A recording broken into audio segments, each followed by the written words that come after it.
Yes, class, very good morning. Welcome to the world of science. Yesterday we have discussed chapter number 2 of class 12 sexual reproduction in flowering plants, and today in the same sequence we are about to discuss structure of microsporangia. कल जो हम लोगों ने structure of anther तक discuss कर लिया था, flower के बारे में डिस्कस किया था, है ना, और स्ट्रक्चर ऑफ एंथर के बारे में डिस्कस किया था। उसी सीक्वेंस में आज हम लोग जो डिस्कस करने वाले हैं उसी चैप्टर को, सेम चैप्टर को और आगे बढ़ाते हैं। आज जो डिस्कस करने वाले हैं वो क्या है? Structure of microsporangia. Structure of microsporangia,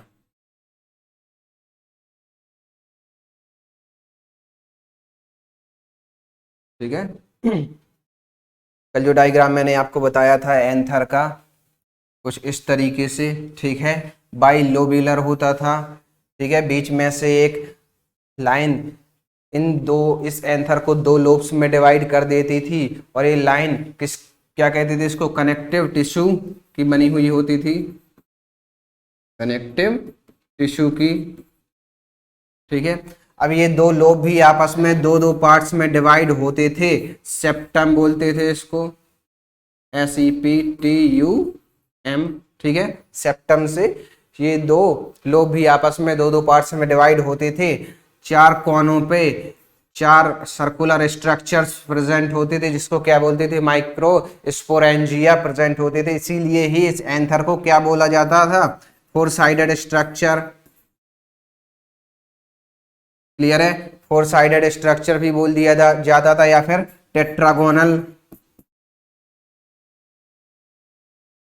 tetragonal structure. यहां तक हम लोग कल डिस्कस कर चुके थे।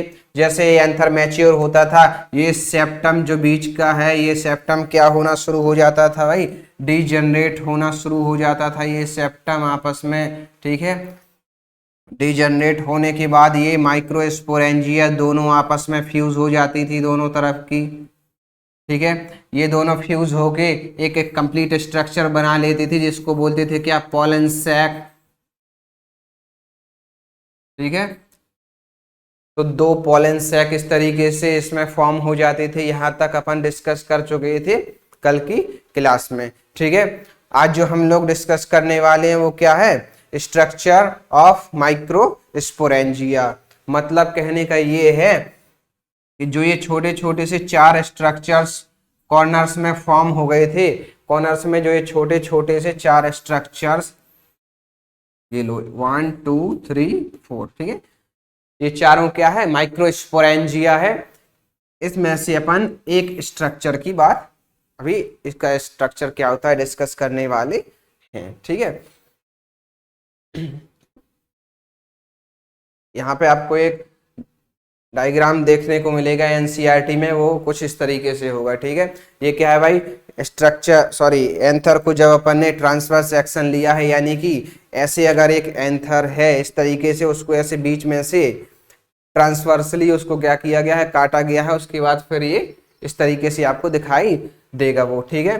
तो मैंने वहां पे चार माइक्रोस्पोरेंजिया आपको बना के बताए, तो यहाँ पे आपको चारों माइक्रोस्पोरेंजिया कुछ इस तरीके से दिखाई दे रहे होंगे, ठीक है ना।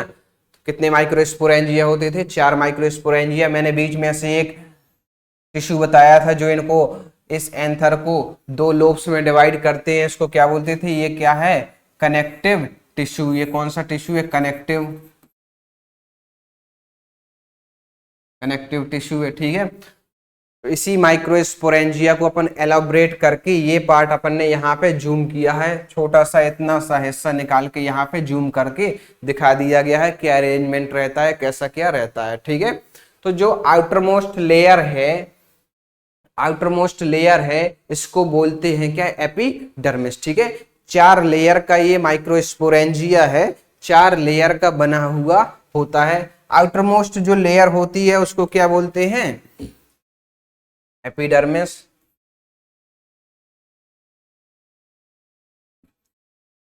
Structure of microsporangia,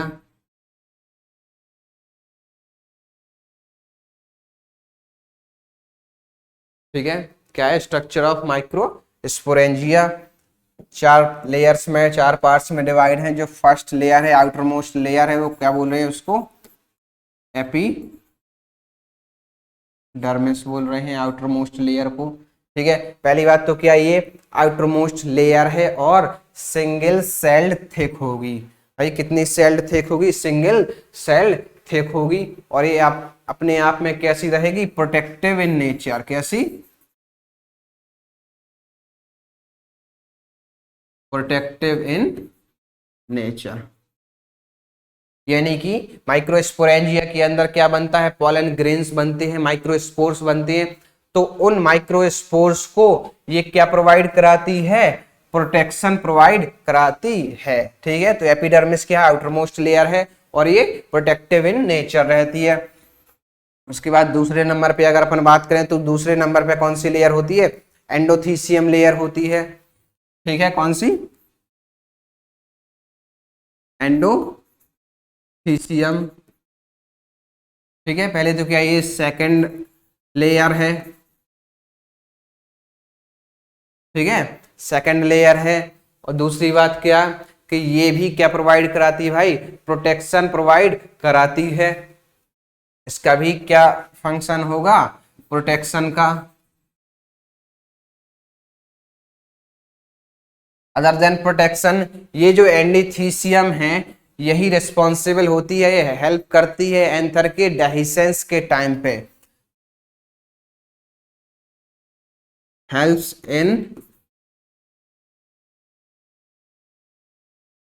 dehiscence of anther. ठीक है, जब एंथर टूटता है उसके अंदर से माइक्रोस्पोर्स या पॉलन ग्रेन्स निकलते हैं तो उसमें कौन सी लेयर हेल्प करती है? सेकंड लेयर हेल्प करती है, जिसका नाम क्या होता है? एंडोथीसियम होता है। और इसकी क्वालिटी भी है क्या? ये भी प्रोटेक्शन प्रोवाइड कराती है। उसके बाद जो थर्ड लेयर आती है उसको क्या कहते हैं? Middle layer. क्या कहते हैं उसको? Middle layer. ठीक है, मिडिल लेयर थर्ड नंबर की लेयर है। इसके पॉइंट्स के बारे में डिस्कस कर लेते हैं। ये जो मिडिल लेयर है ये 1 to 3 सेल थिक होती है, यानी कि 1 से 3 सेल तक की इसकी मोटाई होती है। 1 to 3 cell thick layer.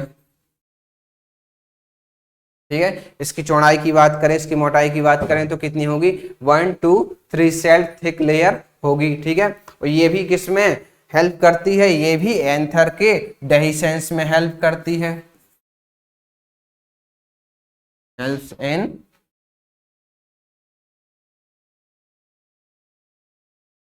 Dehiscence of anther. Clear है?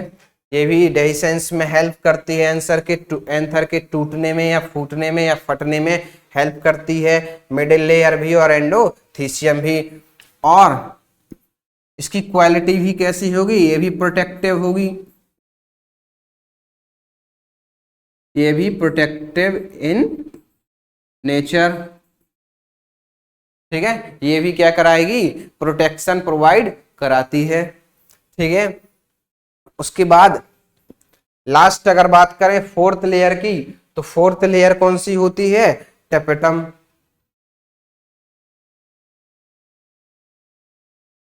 लास्ट लेयर, चौथी लेयर कौन सी होती है? जिसको बोलते हैं टेपेटम। सबसे इंपॉर्टेंट इसके बारे में क्वेश्चन बनते हैं। इनरमोस्ट लेयर या फोर्थ लेयर कौन सी होती है? टेपेटम। टेपेटम का काम क्या होता है? ठीक है, इट प्रोवाइड नरिशमेंट।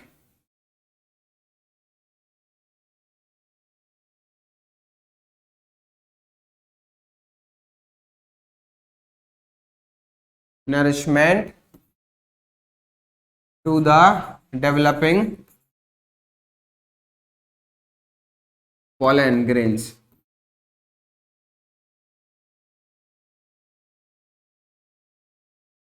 ठीक है, टेपेटम जो है, जो इनरमोस्ट लेयर है, वो क्या प्रोवाइड कराती है?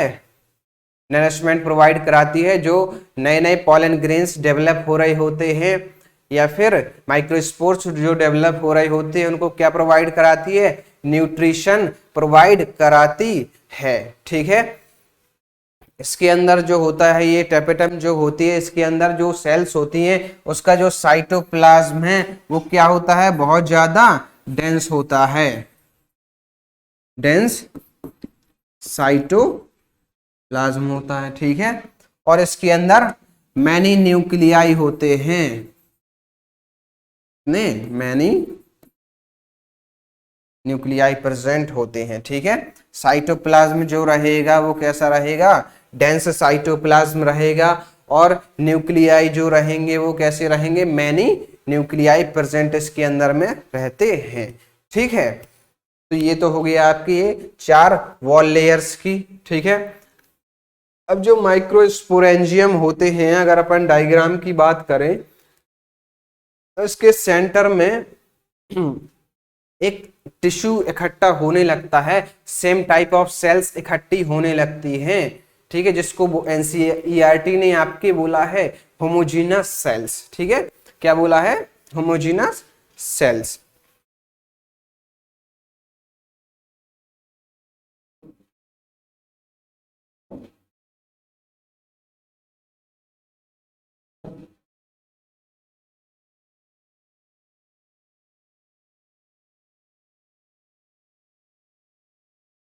in center of each sporangia same type of cells start accumulating। ठीक है, same type of cells, same nature of cells क्या होती हैं, आपस में इकट्ठी होने लगती हैं। ठीक है, जिसको एनसीईआरटी ने क्या बोला है, होमोजेनस सेल्स।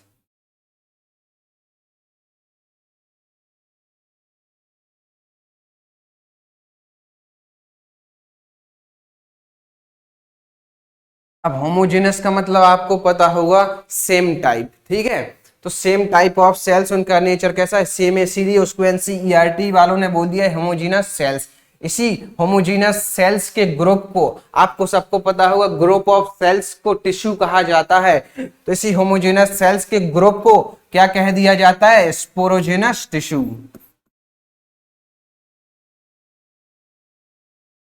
स्पोरोजेनस टिश्यू कह दिया जाता है। ठीक है, अब ये जो स्पोरोजेनस टिश्यू है, इसकी जो सेल्स है homogeneous cell, each cell is capable of forming a tetrahedral cell या फिर cluster of 4 microspores that is called microspore tetrad. ठीक है, क्या, each cells of homogeneous tissue is capable of forming cluster of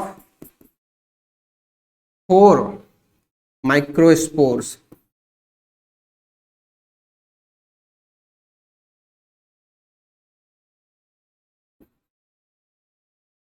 called microspore tetrad। आज समझ में आ गई, clear है, एनी डाउट? ठीक है, ये जो स्पोरोजेनस टिश्यू है जो माइक्रोस्पोरेंजिया के सेंटर में एक्यूमुलेट होने लगता है, जमा होने लगता है, इसी की जो हर एक सेल है वो कैपेबल होती है क्लस्टर ऑफ 4, यानी कि क्लस्टर का मतलब क्या होता है, ग्रुप ऑफ 4 माइक्रोस्पोर्स को फॉर्म करती है। ठीक है, उसी ग्रुप ऑफ 4 माइक्रोस्पोर को क्या बोल देते हैं, माइक्रोस्पोर टेट्राड बोलते हैं। सिंपल सी बात है, माइक्रोस्पोरेंजिया रहती है जो, ठीक है, ये है आपकी क्या, माइक्रोस्पोरेंजिया, इसी के सेंटर में क्या होने लगता है, सेम टाइप ऑफ सेल्स इकट्ठी होने लगती हैं। वो सेम टाइप ऑफ सेल्स में इकट्ठी जो होने लगती हैं वो उसकी जो हर एक सेल होती है, एक सेल स्पोरोजेनस से एक सेल, वो 4 का 4 माइक्रोस्पोर का एक ग्रुप बना लेती है। उसी 4 माइक्रोस्पोर के ग्रुप को कहते हैं क्या? Microspore tetrad. टेट्राड वर्ड ही इस्तेमाल किया जाता है जहां पे कितना हो? 4। मोनो, डाई, ट्राई और टेट्रा। टेट्रा का मतलब ही क्या होता है? ग्रुप ऑफ 4 या फिर 4। ठीक है, बात समझ में आ गई आपको? क्लियर होगी? ठीक है, माइक्रोस्पोर टेट्राड है क्या? अब क्वेश्चन जनरली ये अराइज होता है कि एक एंथर में या फिर एक लोब में कितने माइक्रोस्पोर्स या फिर कितने पॉलन ग्रेन्स बनते हैं या बन सकते हैं। तो मैंने आपको बताया कि यहां पे ईच सेल जो स्पोरोजेनस टिश्यू की है वो कैपेबल होती है 4 माइक्रोस्पोर्स को बनाने के लिए। अब यहाँ पे टिश्यू है पूरा, सेल्स कोई लिमिटेड तो है नहीं, मान लो, ठीक है। अब सेल लिमिटेड नहीं है, पूरा का पूरा टिश्यू है, तो इसकी कोई काउंटिंग नहीं हो सकती है। ईच सेल 4 बनाएंगी, है ना। तो अगर यहाँ पे एक हाइपोथेटिकल क्वेश्चन पूछ लिया जाए कि यहाँ पे होमोजीनियस सेल्स एंथर के अंदर मान लो कितनी है? 100 है, 100 है, कितनी है? 100 है। मैंने क्या कहा? मान लो, जस्ट इमेजिन करिए 1 मिनट के लिए। वैसे तो थाउजेंड्स ऑफ माइक्रोस्पोर बनेंगे इसके अंदर, कोई काउंटिंग नहीं है। थाउजेंड्स ऑफ, हजारों की संख्या में पॉलन ग्रेन्स या माइक्रोस्पोर्स एंथर के अंदर बनते हैं। लेकिन 1 मिनट के लिए मैं हाइपोथेटिकल कंडीशन ले लेता हूं कि जो होमोजेनस सेल्स हैं, स्पोरोजेनस टिश्यू की होमोजेनस सेल्स है, वो कितनी है? 100 है। तब इस केस में कितने माइक्रोस्पोर बनेंगे? तो आपको पता है कि 1 से कितने बनते हैं? 4 माइक्रोस्पोर बनते हैं। अब 100 हैं तो 100 से कितने बनेंगे? 100 मल्टीप्लाई बाई 4 कर देंगे आप। थोड़ी सी मैथ आपको, मैं ऐसी एक्सपेक्टेशंस रखता हूं आपसे कि आपको आती होगी। 100 इंटू 4 आप करेंगे तो यहाँ पे 400 माइक्रोस्पोर्स फॉर्म हो जाएंगे, 400 पॉलन ग्रेन्स आपके बन जाएंगे। ठीक है, एक हाइपोथेटिकल केस लेके मैंने आपको बताया है। वैसे अगर पर्टिकुलर एंथर की बात करें तो उसमें जो पॉलन ग्रेन्स बनते हैं, एक स्पोरोजेनस सेल से, एक स्पोरोजेनस सेल से 4 माइक्रोस्पोर बनते हैं, है ना। तो 4 माइक्रोस्पोर बनेंगे, तो इसलिए बहुत सारी सेल्स उसके अंदर होंगी। तो बहुत सारी सेल्स होंगी तो बहुत सारे माइक्रोस्पोर या बहुत सारे पॉलन ग्रेन्स भी बन जाते हैं। एनसीईआरटी ने आपका साफ साफ लिखा है कि thousands of microspores are formed in each microsporangia. ये लाइन आपकी एनसीईआरटी ने एज इट इज लिखी हुई है। ठीक है, क्लियर है। टेपेटम का मैंने आपको फंक्शन बता दिया, है ना। आउटर मोस्ट लेयर होती है जो क्या होती है? एपिडर्मिस होती है। उसके अंदर जो होती है लेयर एंडोथीसियम होती है। उसके अंदर मिडिल लेयर होती है। मिडिल लेयर 3rd नंबर की लेयर है। मिडिल लेयर कौन सी नंबर की लेयर है? 3rd नंबर की लेयर है। 1 से 3 सेल थिक होती है, 1 to 3 सेल थिक होती है ना। और बाहर वाली तीनों लेयर का फंक्शन में क्या इंक्लूडेड है भाई? प्रोटेक्टिव इन नेचर होंगी। जो इनरमोस्ट लेयर होगी वो सबसे पास में होगी, वो क्या प्रोवाइड कराती है? आपकी न्यूट्रिशन प्रोवाइड कराती है। ठीक है, क्या कराती है भाई? न्यूट्रिशन प्रोवाइड कराती है। और मैनी नंबर ऑफ न्यूक्लिया इसमें प्रेजेंट होंगे। ठीक है, यहां तक कि आपको सारी चीजें क्लियर होंगी। अब अगर इस डायग्राम की बात कर लिया जाए, मैं आपको बता दूं, मैंने वो एंथर बना के दिखाया था ना, तो इस तरीके से मान लो ये एंथर बन जाएगा आपका। इस तरीके से अगर आप एंथर को इमेजिन करेंगे, मैंने बीच में से इन 2 लोब्स में डिवाइड किया था, तो ये लो 2 लोब्स में डिवाइड हो गया ये एंथर। ठीक है, उसके बाद मैंने बीच में से एक सेप्टम डाला था, तो ये लो 4 लोब्स में डिवाइड हो गया। उसके बाद मैंने क्या बोला था? 4 माइक्रोस्पोरेंजिया होंगे जो चारों कॉर्नर्स में अरेंज होंगे। तो ये लो 1 microsporangia, 2 microsporangia, 3 microsporangia, 4 microsporangia. Clear है। उसके बाद मैंने क्या बोला था? ये सेप्टम डीजनरेट होना शुरू हो जाएगा और ये दोनों माइक्रोस्पोरेंजिया आपस में मिल जाएंगी। ये दोनों माइक्रोस्पोरेंजिया आपस में मिल जाएंगी और मिलके पॉलन सैक फॉर्म कर लेंगी, पॉलन सैक बना लेंगी। तो अगर इसकी बात करें तो ये लो, ये लो, ठीक है, ये दोनों आपस में जुड़ गए, माइक्रोस्पोरेंजिया ये भी आपस में जुड़ गई। तो अब इन्होंने कितने पॉलन सैक फॉर्म कर लिए, एक और एक दो, ठीक है, 1 और 2, ठीक है, तो दो पॉलन सैक फॉर्म हो जाएंगे। यही स्ट्रक्चर आपका ये बना के दिया हुआ है, या ये स्ट्रक्चर को आप यहाँ पे इमेजिन करो। ये लो यहाँ पे मैंने बीच में कनेक्टिव टिश्यू से इन दोनों को, दो लोब्स को सेपरेट कर दिया। ये लो दो लो इनको सेप्टम में सेपरेट कर दिया। यहाँ पे आपको 4 माइक्रोस्पोरेंजिया दिखाई दे रहे हैं कि नहीं दिखाई दे रहे? ये लो चारों माइक्रोस्पोरेंजिया दिखाई दे रहे हैं। अभी आपस में फ्यूज हो जाएंगे। ये लो आपस में फ्यूज हो गए, ये लो आपस में फ्यूज हो गए, ठीक है। तो आपको एक क्लियर दिखाई दे रहा होगा, डायग्राम दिखाई दे रहा है कि नहीं दिखाई दे रहा है, ठीक है। तो ये जो है यहाँ पे वो क्या है? पॉलन सैक ही तो है, पॉलन सैक ही तो बन गया है ये 1 और 1 2, ठीक है। अब डेहिसेंस की बारी आएगी, एंथर के फूटने की बारी आएगी। तो जब एंथर मैच्योर हो जाता है उस टाइम पे इसमें डिहाइड्रेशन होगा। जब ये एंथर मैच्योर हो जाएगा, फूटना होगा, तो डिहाइड्रेशन होगा। डिहाइड्रेशन का मतलब क्या होता है? लॉस ऑफ वाटर, पानी की कमी होने लगेगी। यहाँ पे पानी की कमी हो जाएगी, जिसकी वजह से आपकी जो एंडोथीसियम है और मिडिल लेयर है, ये दोनों क्या करती थी? आपकी help in dehiscence of anther, ठीक है। ये दोनों से क्या हो जाएगा भाई? डिहाइड्रेशन हो जाएगा और आपस में ये यहां से वॉल ब्रेक हो जाएगी, ठीक है। ये लो आपकी वॉल टूट गई और बने हुए जो ये माइक्रोस्पोर्स हैं, छोटे छोटे से आपको दिखाई दे रहे हैं, छोटे छोटे से ये पॉलन ग्रेन्स हैं, ये बाहर रिलीज होना शुरू हो जाएंगे। यहां से बाहर ये रिलीज हो जाएंगे। बात समझ में आ गई आपको? क्लियर है? कोई डाउट इसमें थोड़ा सा भी नहीं होना चाहिए और होगा भी नहीं, ऐसी मुझे पूरी उम्मीद है, ठीक है। इसके आगे अपन बात करें, अगर माइक्रोस्पोरोजेनेसिस की बात करेंगे इसके आगे, ठीक है, ये क्लियर होगा अच्छे तरीके से। माइक्रोस्पोरोजेनेसिस की अगर बात करें तो formation of microspore from pollen mother cell या फिर microspore mother cell is called microsporogenesis by process of meiosis, ठीक है।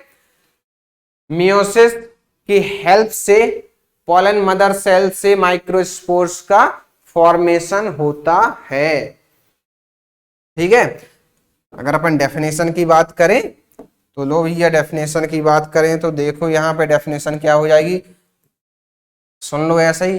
फॉर्मेशन ऑफ माइक्रोस्पोरोजेनेसिस क्या है?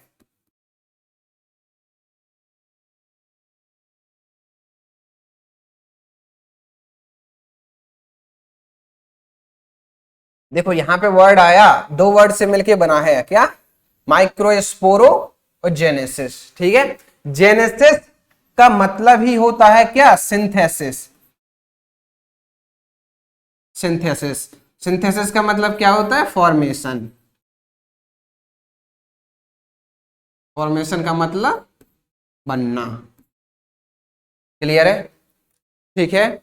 माइक्रोस्पोर्स का सिंथेसिस होना माइक्रोस्पोर मदर सेल से विथ अ प्रोसेस या फिर by a process of meiosis is called microsporogenesis. Definition लिख दूं मैं यहां पे, ठीक है। Formation of microspores from microspore mother cell या फिर पॉलन मदर सेल, मैंने शॉर्ट में लिख दिया गया है एमएमसी या फिर पीएमसी। एमएमसी का मतलब है माइक्रोस्पोर मदर सेल, पीएमसी का मतलब है पॉलन मदर सेल, ठीक है। Formation of microspore from microspore mother cell by meiosis is called microsporogenesis, ठीक है। अब मैंने यहां पे एक टर्म इस्तेमाल किया है, एक प्रोसेस। कौन सी प्रोसेस? मियोसिस, ठीक है। दो टर्म यहां पे आप देखते होंगे, मियोसिस और माइटोसिस, ठीक है। जहां पे प्लॉइडी चेंज करने की बारी आती है तो वहां पे प्रोसेस जो इस्तेमाल होती है वो मियोसिस इस्तेमाल होती है, ठीक है। यहाँ पे जो पॉलन मदर सेल है या फिर माइक्रोस्पोर मदर सेल है, उससे माइक्रोस्पोर बन रहे हैं। तो अगर इसकी प्लॉइडी की बात करें माइक्रोस्पोर मदर सेल की, तो ये डिप्लॉयड होगी। लेकिन जो गैमेट्स होते हैं, मेल गैमेट्स होते हैं, पॉलन ग्रेन्स होंगे जो,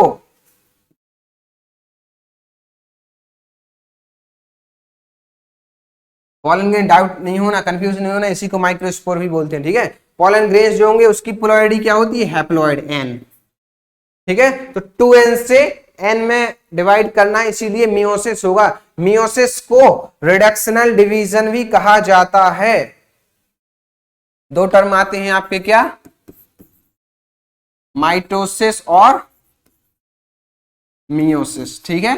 माइटोसिस के इक्वेशनल डिवीजन कहा जाता है,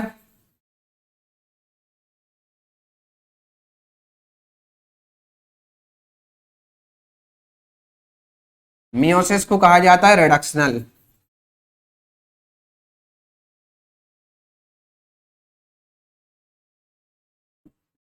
ठीक है।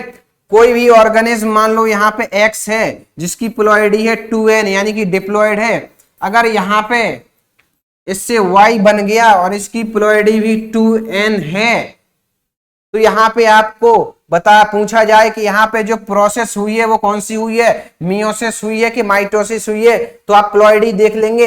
यहाँ पे 2n यहाँ पे था, 2n यहाँ पे, मतलब इक्वेशनल डिवीजन हुआ है, ये भी इक्वल है, 2n इक्वल टू 2n नहीं होगा, क्या होगा ना, तो इक्वेशनल डिवीजन होगा, तो जाहिर सी बात है प्लॉइडी चेंज नहीं हुई है, मतलब माइटोसिस हुआ होगा।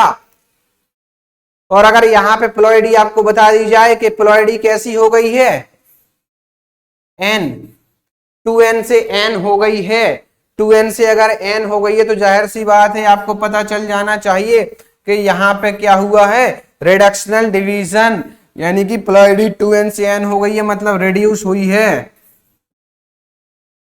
तो यहाँ पे क्या हुआ होगा, मियोसिस हुई होगी, ठीक है। चलिए टॉपिक पे वापस आते हैं अपने। तो पॉलन मदर सेल है, जो माइक्रोस्पोर मदर सेल है वो मदर सेल है, इसलिए क्या होगी, 2n होगी, डिप्लॉयड होगी, वहां पे पॉलन ग्रेन्स फॉर्म हो जाएंगे with the process of meiosis, क्योंकि यहाँ पे 2n से n हो रहा है, यानी कि रिडक्शनल डिवीजन होना पड़ेगा, दैट इज मियोसिस, ठीक है। तो यहाँ पे आपका ये प्रोसेस के बारे में बात कर ली, माइक्रोस्पोरोजेनेसिस, ठीक है।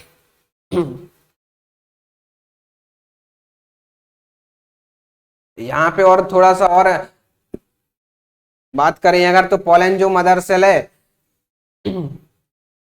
पॉलन मदर सेल है, यहाँ पे जो स्पोरोजेनस सेल्स होती थी, होमोजेनस सेल्स होती है स्पोरोजेनस टिश्यू में, वो ईच सेल क्या होती थी, एक पोटेंशियल पॉलन मदर सेल होती थी, ठीक है। Each cell is capable of forming a microspore tetrad, ठीक है। अब उस माइक्रोस्पोर टेट्राड में क्या होता था भाई, मियोसिस होती थी और 4 माइक्रोस्पोर्स बन जाते थे, ठीक है।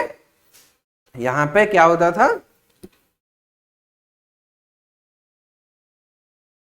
पॉलन मदर सेल में ही क्या होता था आपका, मियोसिस होती थी और माइक्रोस्पोर टेट्राड बन जाते थे, ठीक है।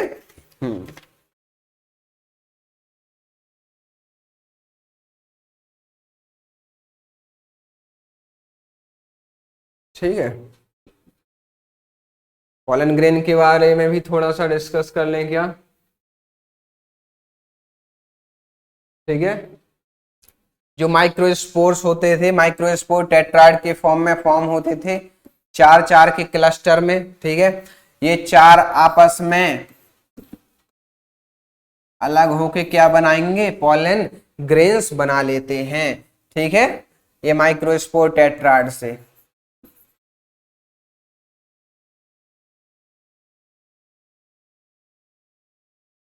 ठीक है। माइक्रोस्पोर टेट्राड में 4 माइक्रोस्पोर्स होते थे, ठीक है। ये 4 माइक्रोस्पोर्स आपस में सेपरेट होंगे, अलग होंगे, तो क्या बना लेंगे भैया, पॉलन ग्रेन्स बना लेंगे, ठीक है। पॉलन ग्रेन्स की अगर अपन बात करें, तो पॉलन ग्रेन्स कैसे फॉर्म होते हैं भाई, they form, pollen grains are formed by pollen mother cell by meiotic division, ठीक है।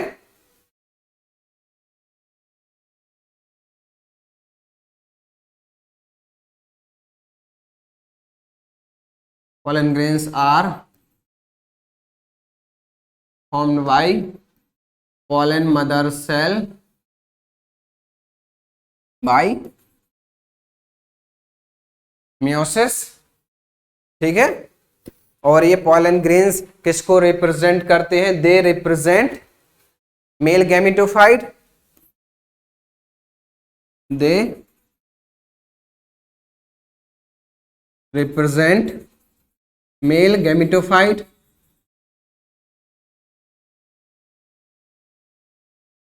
ठीक है।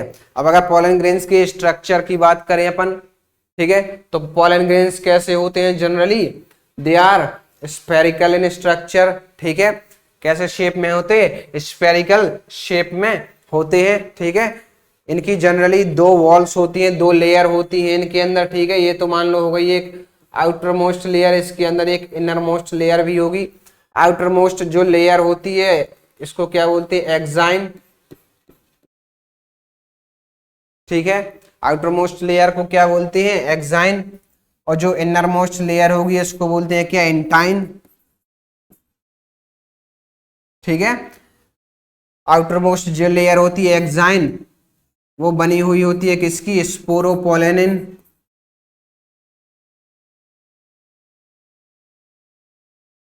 किसकी बनी हुई होती है? Sporopollenin. Sporopollenin is the one of the most hardest या फिर resistant organic material known in nature.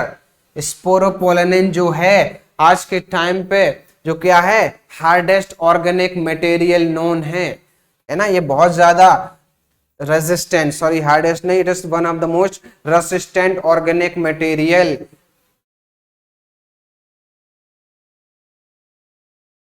Most resistant organic material in nature, ठीक है। इसी के अंदर जो होते हैं वो मेल गैमेटोफाइट होते हैं, ठीक है।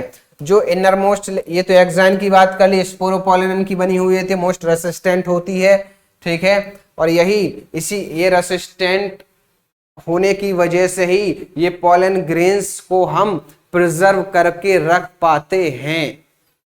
जो इनर लेयर होती है एंटाइन, inner layer एंटाइन is made up of cellulose and pectin,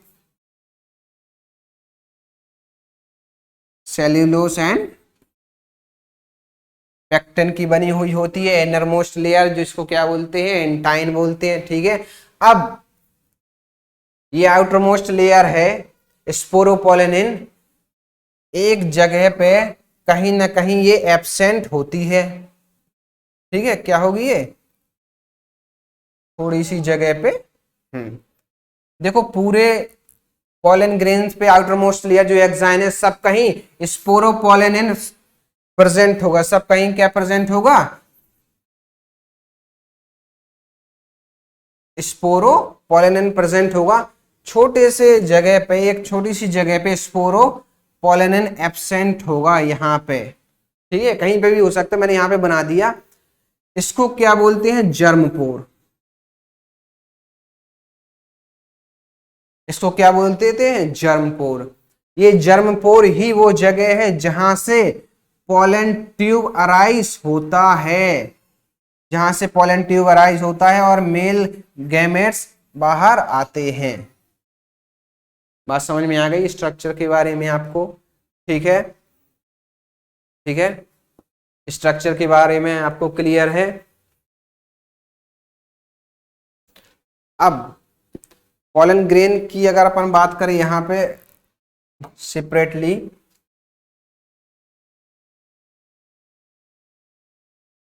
outer most layer exine, उसके अंदर ये हो गई एंटाइन, ठीक है।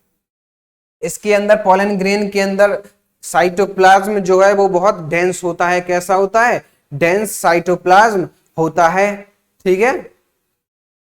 हाँ, इसमें क्या होता है? इसके अंदर का जो प्रोटोप्लाज्म है ये दो पार्ट में, दो अनइक्वल पार्ट में डिवाइड हो जाता है या होने लगता है, ठीक है। क्या करता है, इसके अंदर जो प्रोटोप्लाज्म है ये माइटोटिकली डिवाइड करता है दो पार्ट में, ठीक है। कैसे डिवाइड करता है, माइटोटिकली डिवाइड करता है दो अनइक्वल पार्ट में। ये लो मैंने इसको डिवाइड कर दिया, ठीक है। कैसे डिवाइड कर दिया, दो अनइक्वल पार्ट में डिवाइड कर दिया। ये बड़ा वाला जो पार्ट है इसको बोलते हैं क्या, वेजिटेटिव।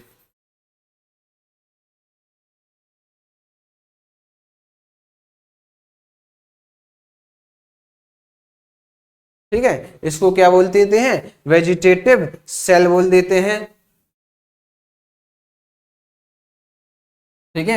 और ये वेजिटेटिव सेल जो है ये होती है रिच इन फूड रिजर्व,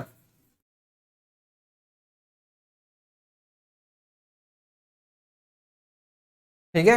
ये कैसी होती है, vegetative cell rich in food reserve, ठीक है। उसके बाद ये छोटा सा जो सेल है इसको बोलते हैं क्या, जनरेटिव सेल, जनरेटिव सेल। छोटे वाले सेल को मैंने बोला क्या, यहाँ पे इसका जो साइटोप्लाज्म है, पॉलन ग्रेन के अंदर का जो प्रोटोप्लास्ट है, ये दो पार्ट में डिवाइड होने लगता है। ये माइटोटिकली दो पार्ट में, दो अनइक्वल पार्ट में डिवाइड होगा। कैसा होगा, दो अनइक्वल पार्ट में डिवाइड होगा। बड़ा वाला सेल जो होगा वो बनाएगा क्या, वेजिटेटिव सेल, और छोटा वाला सेल होगा वो बनाएगा क्या, जनरेटिव सेल बना लेगा, ठीक है। मैक्सिमम केसेस में majority of angiosperms near about 60%, जो एंजियोस्पर्म्स हैं उनमें पॉलन ग्रेन इसी टू सेल्ड स्टेज में ही रिलीज होता है। वन और वन, कितने, टू सेल्ड स्टेज में मेजॉरिटी ऑफ एंजियोस्पर्म्स में क्या है, पॉलन रिलीज होते हैं इसी दो सेल्ड स्टेज में। अब 60% जब दो सेल्ड स्टेज में रिलीज होते हैं तो बचे हुए 40% जो हैं वो कैसे रिलीज होते हैं, थ्री सेल्ड स्टेज में रिलीज होते हैं। अब थ्री सेल्ड स्टेज में कैसे, यहाँ पे थ्री सेल्ड, इसी के आगे क्या होने लगता है, इसी के आगे ये जो जनरेटिव सेल है इसका जो न्यूक्लियस है ये डिवाइड होने लगता है, दो पार्ट में डिवाइड हो जाता है, ठीक है।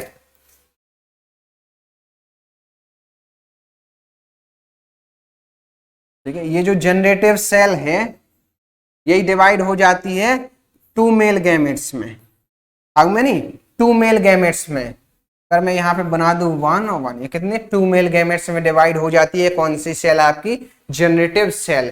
तो दो ये हो गई और एक ये, टोटल कितनी हो गई, तीन, ठीक है। तो बचे हुए 40% ऑफ एंजियोस्पर्म जो है उनमें पॉलन रिलीज होता है इस थ्री सेल स्टेज में, ठीक है। 60% ऑफ एंजियोस्पर्म जो होते हैं उनमें पॉलन ग्रेन्स कब रिलीज होता है, टू सेल्ड स्टेज में। टू सेल्ड स्टेज कौन कौन सी है, वेजिटेटिव सेल और generative cell.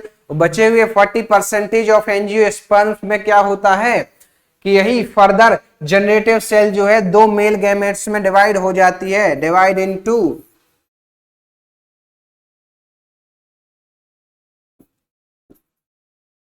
To male gametes, two male gametes में डिवाइड होती है। तो अब ये कितनी सेल्ड स्टेज हो गई, थ्री सेल्ड स्टेज,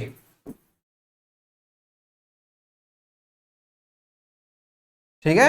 हाँ, 40% ऑफ एंजियोस्पर्म जो है वो थ्री सेल्ड स्टेज में रिलीज होते हैं, क्या, पॉलन ग्रेन्स, ठीक है। यहां तक क्लियर है, बात समझ में आ गई होगी। अब अगर अपन इनकी इंपॉर्टेंस की बात करें, ठीक है, इनकी इंपॉर्टेंस क्या होती है, नीड क्या होती है, ठीक है। तो पॉलन ग्रेन्स जो हैं इनके अंदर क्या होती है, मेल गैमेट्स प्रेजेंट होते हैं which helps in sexual reproduction, ठीक है। इनकी इंपॉर्टेंस क्या होती है,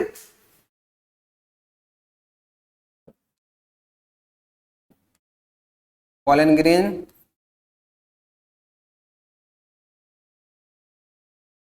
contains मेल गैमेट्स, पहला पॉइंट हो गया भाई। क्या इसके अंदर क्या प्रेजेंट होता है, पॉलन ग्रेन्स के अंदर मेल गैमेट प्रेजेंट होते हैं which help in sexual reproduction, ठीक है। They are very rich in nutrients, they are very rich in nutrients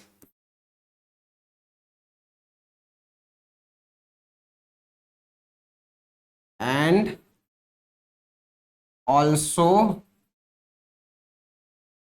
used as food supplements.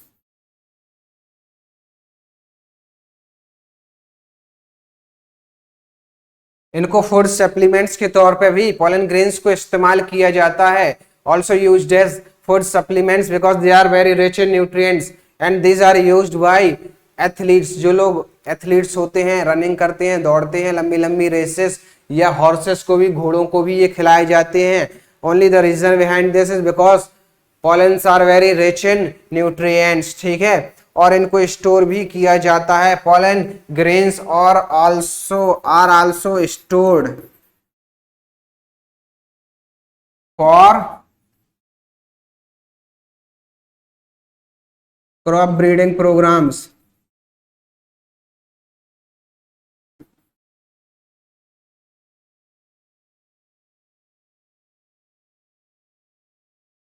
Crop breeding programs में भी इनको के लिए भी इनको स्टोर किया जाता है. स्टोरिंग जो टेम्परेचर है -196 डिग्री सेल्सियस. ठीक है, इनको कितने टेम्परेचर पे स्टोर किया जाता है? -196 degree Celsius. And they are stored in liquid nitrogen.